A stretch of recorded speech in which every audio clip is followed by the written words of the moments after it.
நம சிவாய. அனைவருக்கும் வணக்கம். சிவயோக மையத்தில் நாம இன்னைக்கு ராக்காயி அம்மனை பற்றி பார்க்க இருக்கோம். மதுரை மாவட்டம் அழகர் கோயில் மலை மீது அமைந்துள்ள ராக்காயி அம்மன் கோவிலை பற்றி பார்க்க இருக்கோம். எத்தனையோ ராக்காயி அம்மன் கோயில்கள் இருந்தாலும் அனைத்து ராக்காயி அம்மன் கோவில்களுக்கும் தலைமை பீடமாக விளங்குவது அழகர் கோவிலில் அமைந்துள்ள ராக்காயி அம்மன் கோவில்.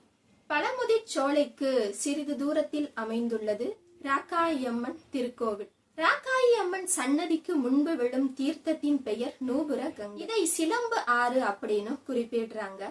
நூபுர கங்கை தீர்த்தத்துல இருந்துதான் அழகருக்கு தினந்தோறும் அபிஷேகம் நடைபெறுது. இப்ப ராக்காயி அம்மன் வரலாற்றை பற்றி பார்க்கலாம். விஷ்ணுவின் அவதாரமான வாமன அவதாரத்தில இருந்து ராக்காயி அம்மனுடைய வரலாறு தொடங்குது. விஷ்ணு பகவான் வாமன அவதாரம் எடுத்து 3 உலகையும் அளக்கும் பொழுது விஷ்ணு பகவானுடைய கால்கள் பிரம்மலோகத்திற்கு சென்றது.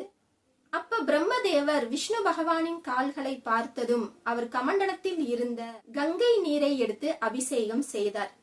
அப்ப விஷ்ணு பகவானின் கால்களில் இருந்த சிலம்பில் பட்டு தெரித்த ஒரு துளி நீர் அழகர் மலை மீது விழுந்தது. அந்த நேரத்துல அம்பிகா அப்படின்ற ஒரு தேவலோக பெண் சாபம் காரணமாக யட்சியாக பிறந்திருந்தாங்க.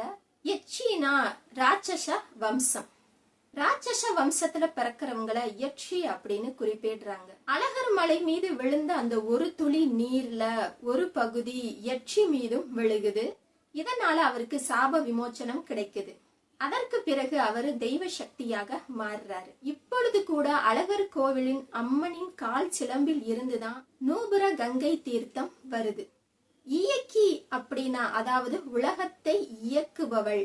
இயக்கி என்ற பெயர் எப்படி இசக்கி அப்படின்னு மாறுச்சோ அதே மாதிரி இந்த அம்மன் ராட்சசியாக இருந்து தெய்வமாக மாறினதுனால அவரை ராட்சசி அம்மன் அப்படின்ற பெயரால மக்கள் அழைக்க தொடங்கினாங்க.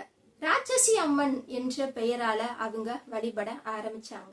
பிற்காலத்தில் அந்த பெயர் ராக்காயி அம்மன் அப்படின்னு மாறிடுது. இப்பொழுதும் கூட அம்மனின் கால் சிலம்பிலிருந்து வரக்கூடிய நூபுர கங்கை தீர்த்தத்தில் தான் அழகருக்கு சம்பா அப்படின்ற தோசை பிரசாதம் செஞ்சு படைக்கிறாங்க.